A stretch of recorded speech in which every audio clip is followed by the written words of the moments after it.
Bridal studio and பார்லருக்காக பண்ண premium menu card வந்து நான் உங்களுக்கு காட்டுறேன். இது வந்து ரேகாஸ் பிரைடல் ஸ்டுடியோக்காக பண்ண மெனு கார்டு இது. ஸோ இது பார்த்தீங்கன்னா ஆல்பம் டைப்லேயே கொஞ்சம் திக்காக இருக்கும் உங்களுக்கு. இது கஸ்டமர் கேட்ட மாதிரி பார்த்தீங்கன்னா யூனிக் ஸ்டைலில் அவங்களுக்கு ஏற்ற மாதிரி நம்ம டிசைன் பண்ணி பிரிண்ட் பண்ணியிருக்கோம். ஸோ ஒரு சைடு இமேஜ் அண்ட் டெக்ஸ்ட் வந்து அவங்க ப்ரிஃபர் பண்ணி கேட்டிருந்தாங்க.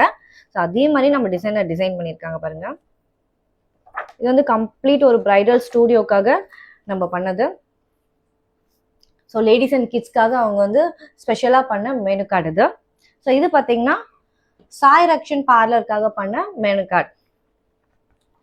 ஸோ இவங்க பார்த்தீங்கன்னா ஒரு சைடு இமேஜ் அண்ட் டெக்ஸ்ட் வந்து இந்த கலர் தீம்ல அவங்க கஸ்டமருக்கு ஏற்ற மாதிரி நம்ம டிசைனர் ரெடி பண்ணியிருக்காங்க. ஸோ தமிழ்நாட்டில் நீங்கள் எங்கே இருந்தாலுமே நீங்கள் ஒரு வாட்ஸ்அப் பண்ணிங்கன்னா போதும். ஸோ உங்களுக்கு பிடிச்ச மாதிரி நம்ம டிசைனர் வந்து டிசைன் பண்ணி பிரிண்டிங்கும் பண்ணி கொரியர் பண்ணிடுவோம். ஃபர்தர் டீட்டெயில்ஸ்க்கு எங்களை காண்டாக்ட் பண்ணுங்கள். Thank you.